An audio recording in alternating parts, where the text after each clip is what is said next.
let's talk about sorting. What is sorting? We say that if we rearrange elements in a list, for example, in increasing or in decreasing order, this is called sorting. And for example, if we take numbers, then we start from the lowest number and then we take the second smallest number and so on until we get to the largest number. Or we can order elements in a list in alphabetical order. And Python already has built-in functions to do that. And here is one example. So we have numbers here. We can use function sorted, and also we sort names by alphabetically. So how do you sort a list? So a sorted function creates a new ordered list. The original list is unchanged. So if I have a list, I can call out sorted function and the list itself remains the same, but the new list is created and elements inside this new list are sorted. Then there is another method for a list object. This is called sort. And as you can see, you can call it out from a list. So if I have a list in a variable, in my example it's a list, then I can call out this method. And what happens then is that the elements inside this list are ordered, so the list is already changed. And this function actually returns none. So here is the example about those functions. So first we have a numbers and we call out this sorted function. And we store the result into a new variable called sorted numbers. And if we print out the original list, the list is still the same. So the elements are in the same order. Nothing has happened to that. But if I print out the sorted numbers, so the new created list, I can see that those elements are actually sorted. And here is another example. If I have numbers, basically the same list, and now I call out the sort method for that object. You have to see that this sorted is just a function where I pass in this numbers list, but this sort is a method for this numbers list. So that's the difference how I call those out. So I have to have a variable or a list, then I use dot here, and then I can call out different methods. Here I call out sort method.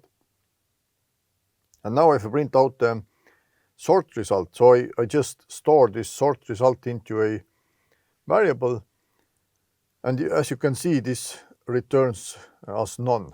So basically this method doesn't return anything, but what happens is that this numbers original list is now sorted. So depending on your situation, you might want to use a sorted function to get a new list, or you want to use sort method to change the original list. How do you order in reverse order? The sorting functions accept the reverse argument.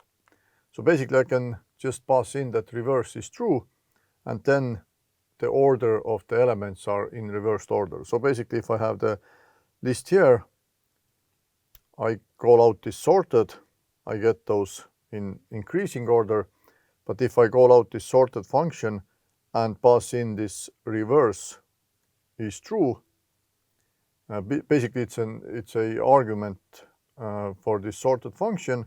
By default it's false, so usually I don't have to pass it on. But if I want to use reverse order, then I just have to say that this reverse is true. And now I get the elements in decreasing order.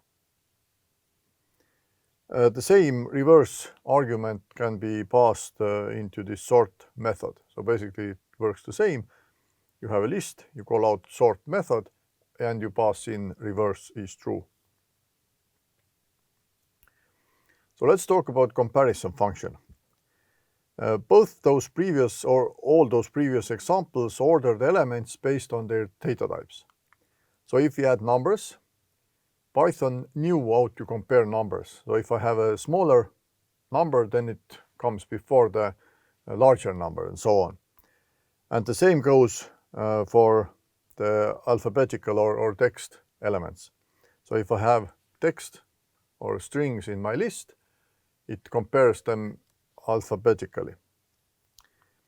But in addition, we can actually write or pass in our own comparison method. For example, if we want to compare numbers in a different way or strings in a different way, then there is an argument key where I can pass in my own function. Let's see how this key function works. So basically the key function is, or this key argument takes in a reference to a function. And here is the example how to order names by their length. So usually I would order names by their value, so I compare them alphabetically, but now I want to get shorter names before the larger names. And this is what's written here. So basically I have this list of names, and now I print out this sorted result. I pass in this names variable, and as you can see, the key value is len. The len, you should probably know, is a function where I can get the length of the list or a string or whatever I pass in. And now I don't have parentheses for this len. So this is just a reference to this function. And let's see how this key function works. So let's say I have those names. I will use a bit different names. So I will use, let's say I have ABC. Then I have, let's say B, and let's say I have CD.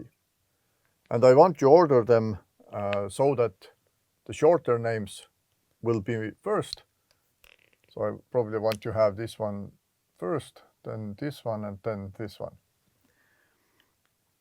And now what this key function basically does is that instead of values, so usually if I order those elements, what's happening is that Python compares every element, and if I, for example, compare those two elements, then I can see that this one comes before this one and so on.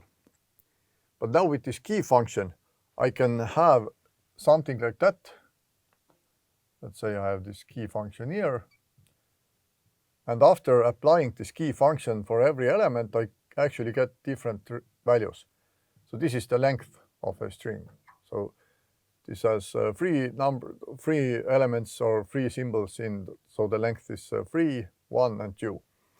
And now the sorting is done based on those values, which are taken from this key comparison function. So now what happens is that, of course, this one is the lowest, then this one comes, and then this one comes. And that's how I get the order of the original elements. So instead of the values of the elements, we compare the output or the result of this key function. And currently I've passed in the len function, which is already built in, or which I already have in my code.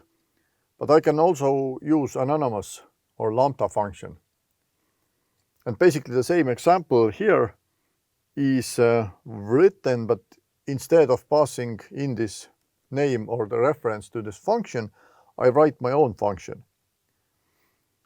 Basically what the lambda function does is just a function without the name, and it takes in this, basically the x here is parameter, and it returns this value here. So it basically, we don't use return in lambda function, but basically this one after the colon is returning value.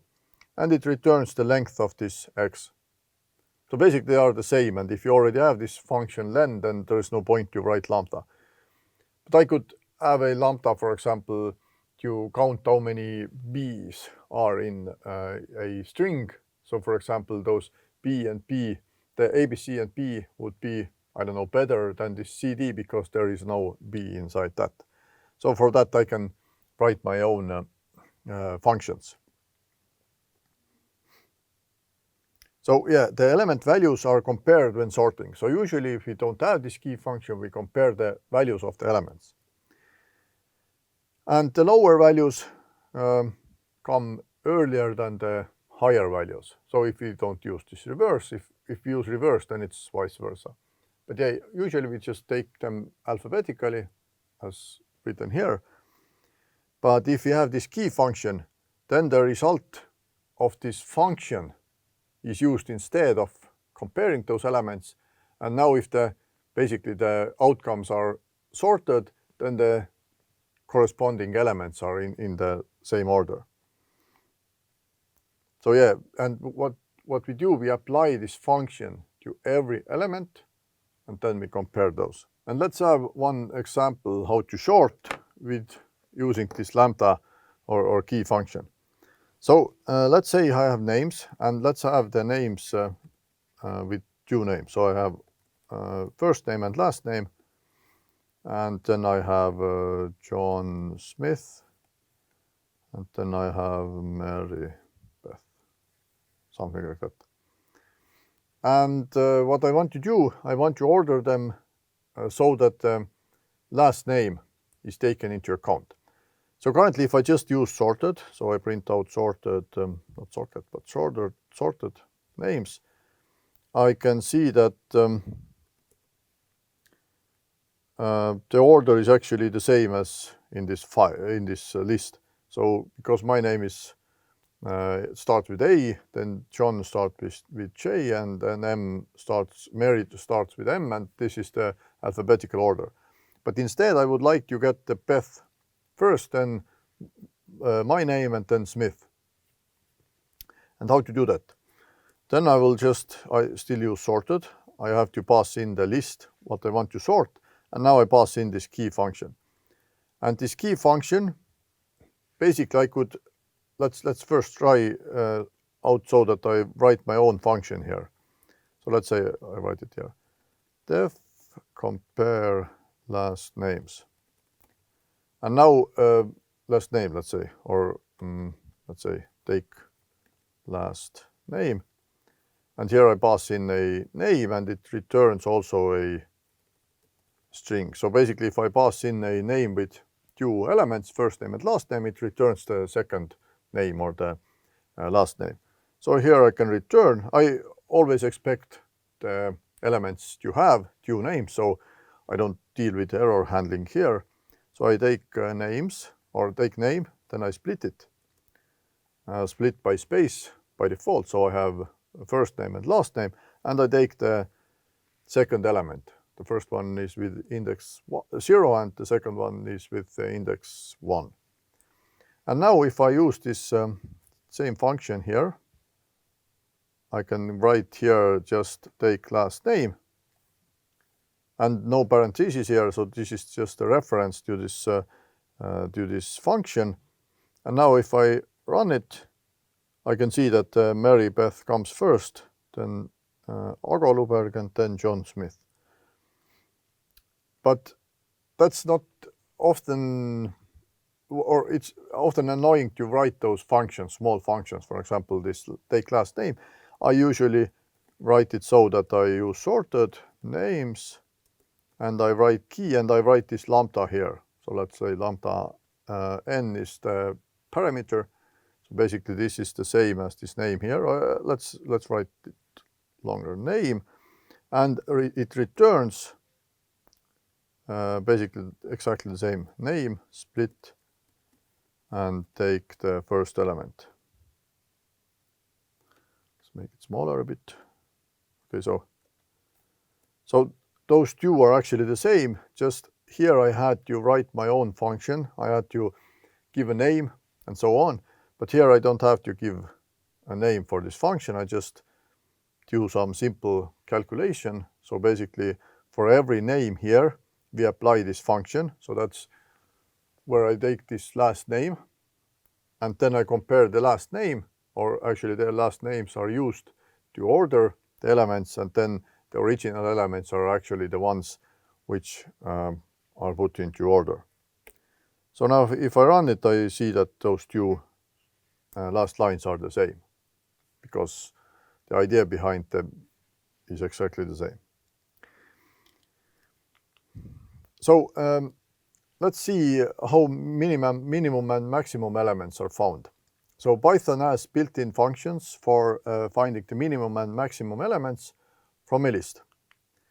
And min and max functions can be used for that.